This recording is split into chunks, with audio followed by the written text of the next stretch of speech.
Oh, well, hello, and welcome to my home. I'm Daniel Shue, the Old House Agent. I work at Prestige Homes of the Tri-Cities in Bristol, Tennessee, and I'm a real estate agent that specializes in preservation and the sale of old homes. I was just reading something interesting here, and it is October here in Southwest Virginia and Northeast Tennessee, and today we're going to explore something a little unusual, something I call haunted architecture. You know, the kind of house that you see in horror movies and like Psycho and The Ghost and Mr. Chicken. If you've ever seen a scary movie, chances are somewhere in that film, usually the centerpiece is a large Victorian house with peeling paint and broken windows. You know the type. So how did the Victorian house become associated with death and horror? Well, let's find out.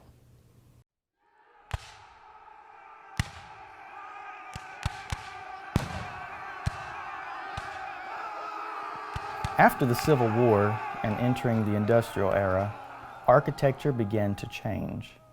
The simple but elegant homes of the antebellum era were becoming less stylish.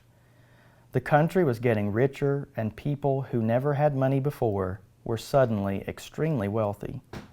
By the 1870s, wealthy Americans began to build larger, more ornate homes that seemed to take things to the extreme. One driving force in this architectural revolution was to replicate the feel of old money in Europe. Many of these homes had dark woodwork, tall ceilings, Gothic-style windows, turrets, and ironwork.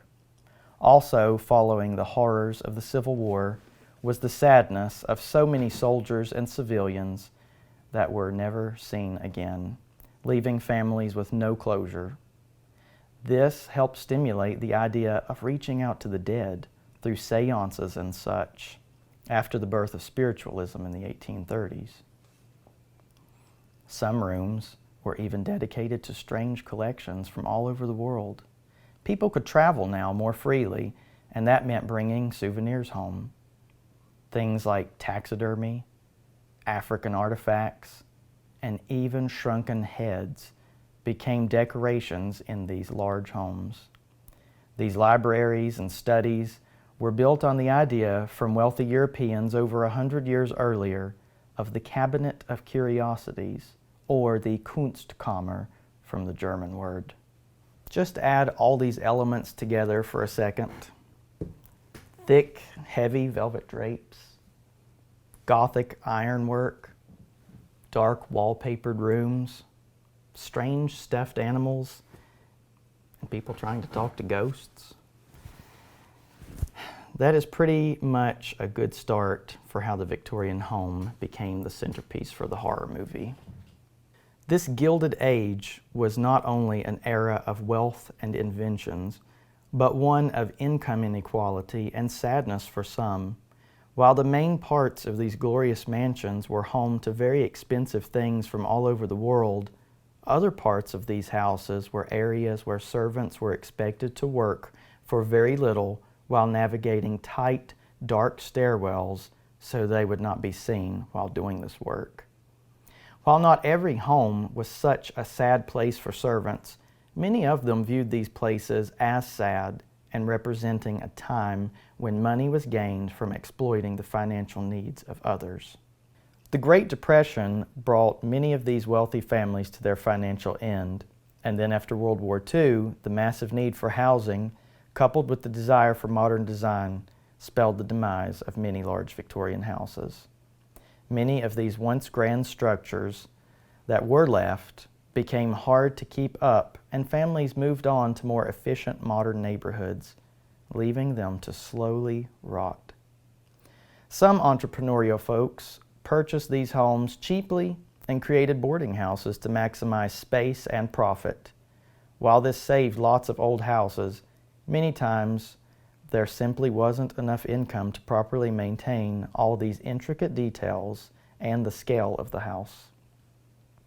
These too began to fall into disrepair by the 1950s and 60s. Movies like Dracula and Frankenstein were already in existence by the 1950s and 60s. making large old European houses and castles the backdrop for horror. But now in America, these simulated grand architectural masterpieces of old Europe became a place of dread, representing a time that people would like to forget. And they dotted the landscape and neighborhoods with crumbling ruins, full of peeling paint and bats and cobwebs. But 1960s would instill the idea of a haunted Victorian forever, and it started with a comic strip from 1938.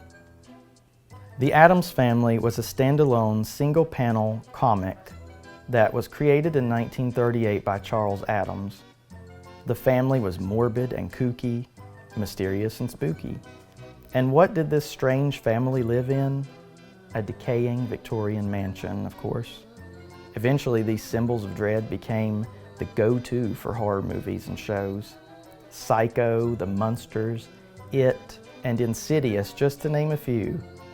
Today, this architectural still evokes a sense of something creepy and off to many. We old house people don't let this bother us. As a matter of fact, some embrace it. Here at the King House, it was redesigned in the 1880s to become an Italianate Victorian, and we have worked very hard to keep that feel. The interior is being restored to that feeling. We enjoy our darkened rooms and period furnishings. We feel like it is a contemplative space, cozy and warm. And that's something that's lost in our light-filled, gray environment today. We even have a library filled with unusual things from all over the world, as people did back then. To some, this may seem spooky and create that sense of dread, but to us, it's warm, it's home, and it's preserved.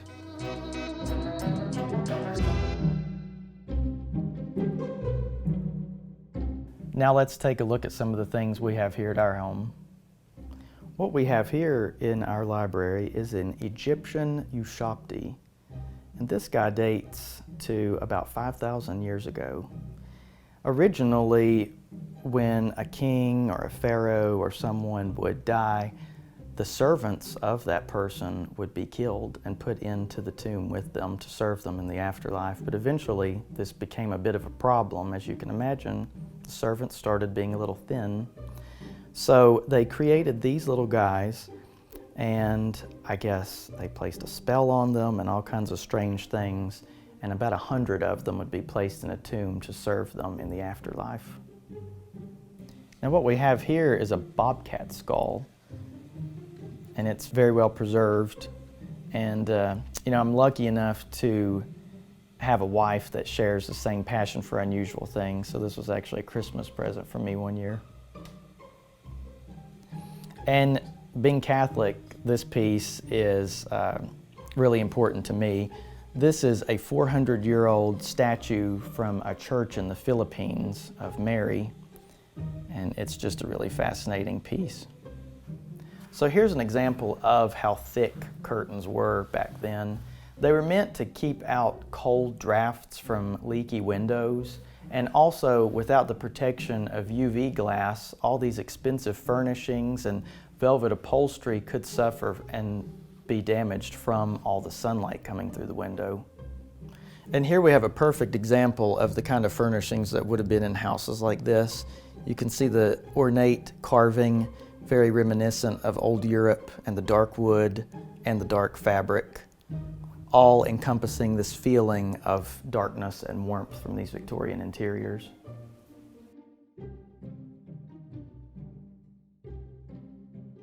Well, thank you for joining me today, and I hope you learned something fascinating, and I hope you will be inspired to preserve something. I hope you have a wonderful October and a happy Halloween.